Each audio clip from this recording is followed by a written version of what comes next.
뭐 어떻습니까? 입을 이렇게 오므린다 그래가지고 교정기가 안 보이는 것도 아닌데.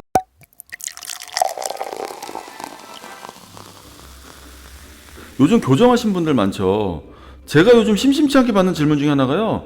교정기를 낀 상태에서 프로필 사진 찍고 사진 뿌려도 되느냐? 이런 질문이에요. 오늘 이 얘기를 한번 해보도록 하겠습니다. 자, 어디까지나 이거는 제 개인적인 의견이니까요. 참고만 하셨으면 좋겠어요.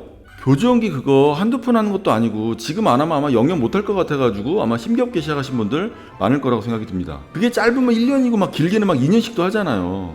근데 배우를 준비하시는 분들 중에도 자기 치열 때문에 고민하다가 정말 어렵게 교정을 시작하신 분들도 많을 거예요. 그런데 이 교정기란 상태에서 활동을 할 수 있을지에 대해서 고민을 엄청나게 많이 합니다. 자, 교정기에 대한 제 첫 번째 이야기. 과연 교정기를 낀 상태에서 프로필 찍고 사진 뿌려도 되는지. 일단 저는요, 교정기랑 상관없이 프로필 사진 찍으라고 좀 말씀을 드려요. 이 얘기는 뭐냐면요, 교정기를 했다 안 했다가 별로 중요하지 않은 배역들도 많이 있다는 뜻입니다. 예를 들면 굉장히 멀리서 잡히는 이미지 단역 같은 거 있잖아요. 그런 경우에는 입을 벌릴 일이 없는 경우들도 많이 있을 겁니다. 입을 벌리더라도 너무 멀어가지고 보이지 않는 경우들도 있을 거고요. 그런 경우라면요, 교정기는 별로 캐스팅에 영향을 안 주는 경우일 거예요. 근데 카메라에 가깝게 잡힌다거나 활짝 웃는 모습이 잡혀야 되는 경우라면 뭐 당연히 캐스팅에 제약이 있을 겁니다.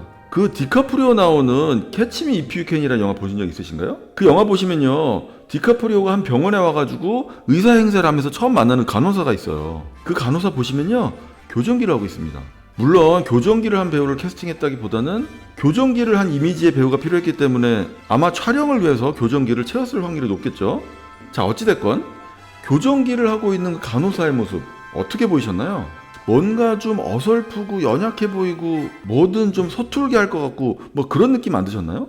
맞습니다. 배역 중에 그런 캐릭터가 필요하다면요, 교정기를 낀 배우라도 아마 캐스팅이 될 수도 있을 거고요. 어쩌면 교정기를 낀 배우를 찾는 경우들도 있을 겁니다. 뭐 솔직히 교정기 낀 게 막 괴상한 건 아니잖아요. 일상에서 늘 볼 수 있는 게 교정기입니다. 특히 중고등학교 같은 경우는요, 교정기 낀 학생들 진짜 많이 볼 수 있습니다. 그러니까 그런 리얼함을 보여주기 위해서 교정기를 낀 학생을 캐스팅할 수도 있다는 뜻이에요. 그리고 저 같은 경우는요, 발음에 크게 문제만 없다면 공연의 경우에는 교정기를 한 배우를 캐스팅한 적은 굉장히 많이 있어요. 왜냐하면 큰 무대에 서면 교정기가 잘 안 보이는 경우들도 많기 때문이죠. 자, 교정기에 대한 두 번째 이야기. 교정기를 낀 시간을 그냥 흘려보내지 마세요. 보통 교정기를 끼고 있는 배우라면 아마 이렇게 생각하실 겁니다.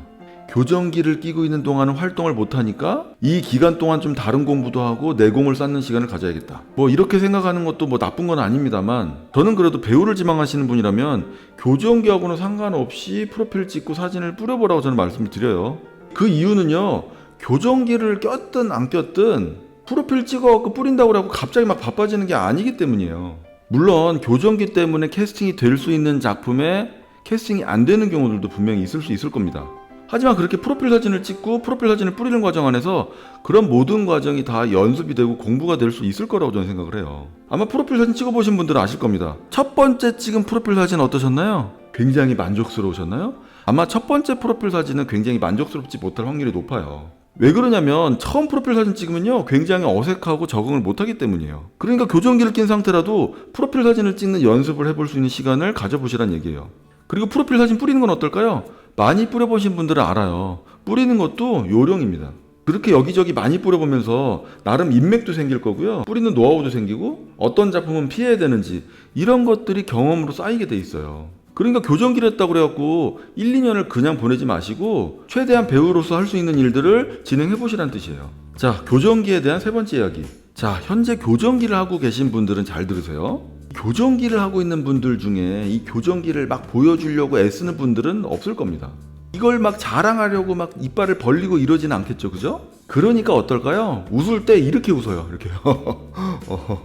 그리고 말할 땐 어때요? 이렇게 말합니다. 이렇게 입을 최대한 이렇게 오므리고 교정기를 안 보이려고 이렇게 하는 거예요. 그러니까 어떻게 될까요? 이런 상태에서 1년이나 2년을 교정기를 하면요, 이 모든 것들이 버릇으로 완전히 굳어지는 경우를 정말 많이 봤습니다. 우리 연기할 때 발음을 좋게 하기 위해서 입모양을 정확하게 만들으라는 말 많이 들으시잖아요. 근데 이 교정기를 했다가 교정기를 뺀 학생들 같은 경우는요, 입을 이렇게 다무는 게 완전히 버릇으로 굳어져 버려가지고 입을 크게 벌리면서 발음하는 걸 굉장히 어려워하는 경우들을 많이 봤습니다. 실제로 제가 연기 수업하면서 발음할 때 입을 이렇게 다물고 있는 친구들한테 너 교정기 했었니? 라고 물어보면 10중 8구 어떻게 하셨어요? 라고 얘기를 해요. 이 교정기를 하면서 1년 이상 입을 이렇게 다무는 게 완전히 습관으로 굳어져 버린 거죠. 그러니까 현재 교정기를 하고 계신 분들 중에 배우를 꿈꾸는 분이 계시다면요, 웃을 때도 입 크게 벌려서 웃으시고 말을 할 때도 입을 많이 벌리면서 그렇게 발음하실 걸 권해드립니다. 뭐 어떻습니까? 입을 이렇게 오므린다고 그래가지고 교정기가 안 보이는 것도 아닌데 다 보여요. 다 보여. 그리고 입 이렇게 오므리고 이러고 있으면요 더 못생기게 보여요. 그러니까 화끈하게 보여주세요 그냥. 그리고 그 교정기요, 그 돈 없는 사람들은 하지도 못하는 건데 마음껏 자랑하셨으면 좋겠어요. 부의 상징입니다. 부의 상징. 자, 오늘은 교정기에 대한 이야기를 해봤어요. 제 이야기를 듣고 교정기를 꼈음에도 불구하고 프로필 사진 찍고 뿌리는 분들도 계시겠지만, 그럼에도 불구하고 교정기를 낀 상태에서는 활동을 하지 않겠다, 뭐 이렇게 생각하시는 분들도 있을 겁니다. 뭐 어디까지나 자기 선택이니까요, 편하게 결정하시고 진행하시면 좋겠습니다. 자, 교정기를 꼈든 안 꼈든 열심히 연기하시고 열심히 프로필 뿌리는 한 주 되시기 바랍니다. 저도 최선을 다할게요. 감사합니다.